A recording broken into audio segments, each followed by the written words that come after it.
Our worst persons in the world. The bronze? Me.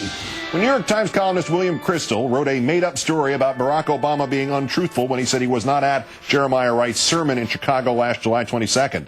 I named Times managing editor Bill Keller as last night's worst person in the world for not firing Crystal, who is disintegrating before our eyes and taking part of the newspaper with him. Well, I owe Mr. Keller an apology. It had nothing to do with Crystal's hiring. He cannot fire him. Publisher Arthur Sulzberger Jr. and editorial page editor Andrew Rosenthal hired Crystal. They should fire him. And again, my apologies to Bill Keller.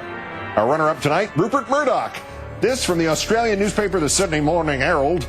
Rupert Murdoch shortchanged his now 99-year-old mother, Elizabeth, to the tune of $273 million, Australian, and in his attempts to make it up to her, left her with a tax bill that has grown to as much as $70 million.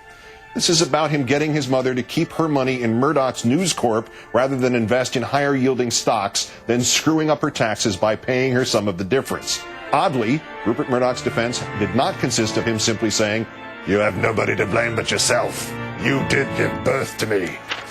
And our winner, Senator John McCain, the Republican presidential candidate. I can't emphasize this enough. He's running for president. He's running for president, even though 3 times in the last 24 hours he has said Iran is training Al-Quada terrorists and sending them to Iraq.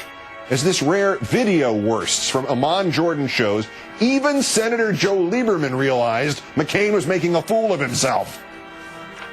Well, it's common knowledge and has been reported in the media that that Al-Qaeda is going back into Iran and receiving training and are coming back into Iraq from Iran. That's well known, and it's unfortunate.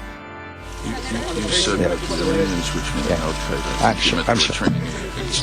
I'm sorry, the Iranians are training extremists, not Al-Qaeda. No wonder McCain's talking about 100 years in Iraq. It'll take him that long just to figure out what the hell's going on there. John McCain actually running for president. Today's worst person in the world.